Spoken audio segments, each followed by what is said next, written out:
नंदराय जी को अक्रूर जी फिर कहते हैं, इस सत्य को सुनिए कि कृष्ण आपका पुत्र नहीं है। ये सुनकर नंद बाबा जोर से चीखते हैं। अक्रूर जी और उनका हाथ अक्रूर जी की गर्दन की ओर बढ़ जाता है। दूसरे कक्ष में उनकी चीख सुनकर रोहिणी और यशोदा भयभीत होकर खड़ी हो जाती है। फिर नंदराय जी खुद को रोकते हुए कहते हैं, अक्रूर जी आपके होश तो ठिकाने से है। आप समझ रहे हैं जो कुछ आप कह रहे हैं उसका अर्थ क्या है? अक्रूर जी कहते हैं कि मैं अच्छी तरह से जानता हूँ कि मैं क्या कह रहा हूँ और मैं ये भी जानता हूँ कि इसे स्वीकार करना आपके लिए कितना कठिन है। परंतु नंदराय जी इस सत्य को स्वीकार करना ही पड़ेगा। ये सुनकर नंदराय जी क्रोधित हो खींचते हुए कहते हैं, परंतु कोई बात सत्य हो तो ना। यूं कि कोई राह चलता दिन को रात कह दे और सूरज को चंद्रमा कह दे तो क्या उसे मान लेना चाहिए? ये सुनकर अक्रूर जी कहते हैं, नंदराजय उत्तेजित होने से कुछ नहीं होगा। नंदराजय कहते हैं, आप राजनीति वाले लोग हैं। आपको बड़े मीठे और सभ्य तरीके से बात करने का ढंग आता है, परंतु हम गांव के सीधे साधे गंवार लोग शब्दों का हेर फेर नहीं जानते। हम तो झूठे को उसके मुंह पर झूठा कह देते हैं। आपने इतना बड़ा झूठ मेरे सामने बोलने की हिम्मत की तो क्या मेरा उत्तेजित होना स्वाभाविक नहीं है? सारा संसार जानता है कि कृष्ण मेरा पुत्र है और उसने इसी घर में जन्म लिया है। अब मैं और कुछ नहीं सुनना चाहता, इसलिए कृपा करके आप गोकुल से चले जाइए। ये कहते हुए नंदराय जी उस कक्ष से निकलकर दूसरे कक्ष में चले जाते हैं तो उनके पीछे पीछे अक्रूर जी भी आ जाते हैं और कहते हैं कि नंदराय जी इससे कुछ हासिल नहीं होगा। तभी वहां रोहिणी और यशोदा मैया भी आ जाती हैं। उस दौरान नंदराजय कहते हैं कि मैं और कुछ नहीं सुनना चाहता, आप कृपा करके गोकुल छोड़कर चले जाइए।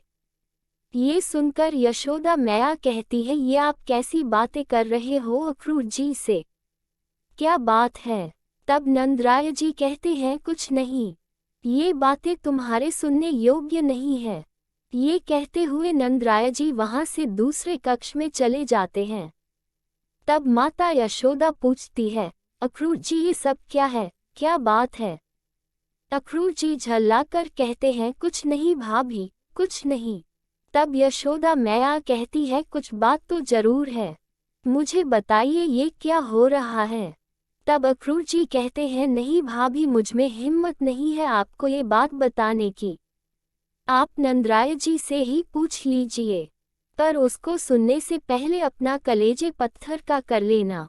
ऐसा कहकर अक्रूर जी अपने कक्ष में पुनः चले जाते हैं। ये सुनकर यशोदा मैया की आंखें फटी की फटी रह जाती है कि ये क्या कह गए। फिर वह नंदराय जी के पास उनके कक्ष में जाती है। रोहिणी बीच में ही अवाक खड़ी रह जाती है। नंदराय जी अपने कक्ष में विष्णु की मूर्ति के समक्ष बैठकर रोते हुए कहते हैं कि ये सब क्या है? ये कैसा खेल खेलते हो तुम हम सब मानवों के साथ? किसी मनुष्य के जीवन में थोड़ी सी खुशी आ जाए तो तुमसे देखी नहीं जाती। किसी को भेज देते हो उसमें विष घोलने के लिए। पीछे खड़ी यशोदा ये सुनकर आश्चर्य और भय से देखती है।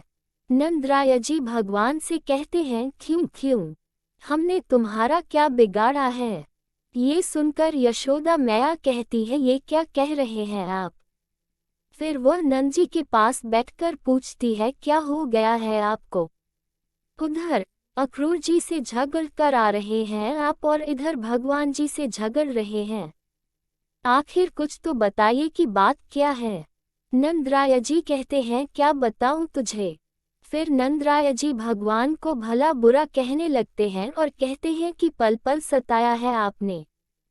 कभी मेरे बालक को पूतना मारने आई तो कभी बकासुर, कभी कोई अजगर मेरे बालक को निगल गया। तुम नहीं जानती यशोदा कि मैं रात रात भर सो नहीं पाता था कि पता नहीं कौन सी विपत्ति आ जाए मेरे लाल पर, और आज इसने सबसे बड़ा पहाड़ मेरे सर पर तोड़ दिया। अक्रूर से ये कहलवा के कि कृष्ण हमारा पुत्र नहीं। ये सुनकर यशोदा मैया पर मानो बिजली टूट पड़ती है। अचंभित अवाक होकर पूछती है, क्या क्या कहा अक्रूर जी ने?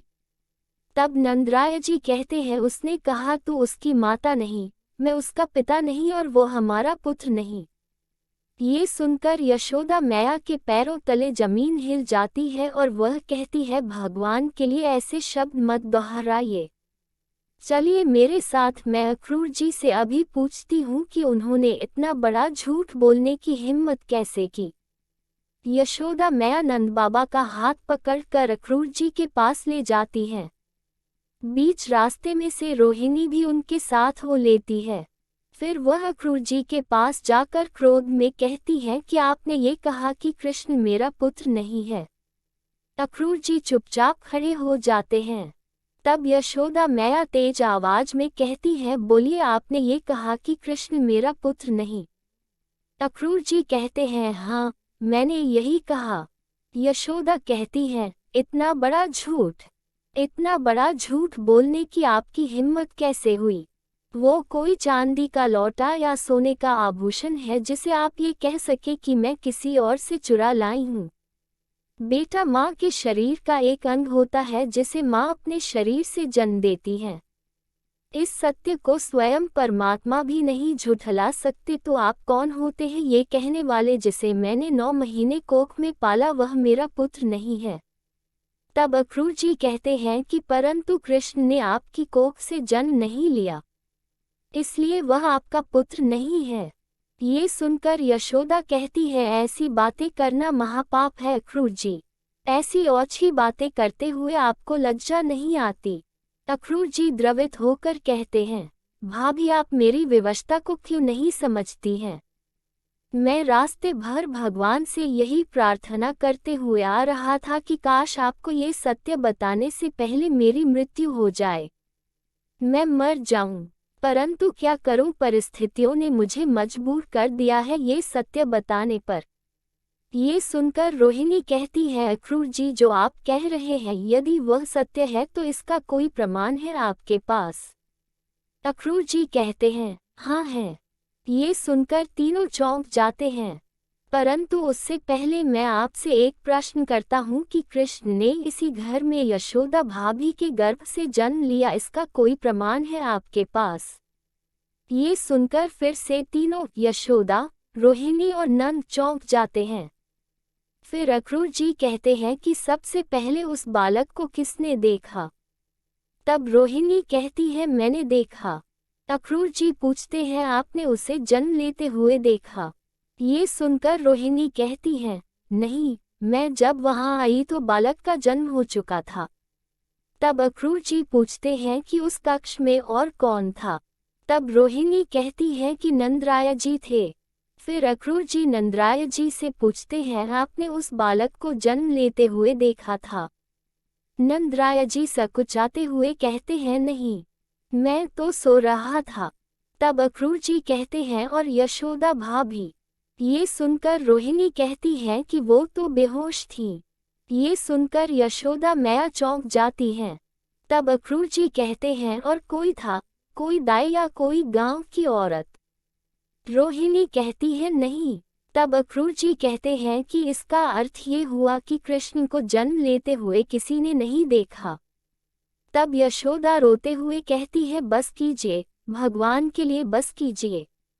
ये कैसी अनर्गल बातें हो रही हैं? किसी ने देखा नहीं तो इसका ये अर्थ नहीं कि मैंने बालक को जन्म ही नहीं दिया। मैंने 9 महीने तक एक बच्चे को अपनी कोख में रखा था। आखिर मैंने किसी को तो जन्म दिया होगा ना? ये सुनकर अक्रूर जी कहते हैं कि अवश्य जन्म दिया भाभी, अवश्य जन्म दिया।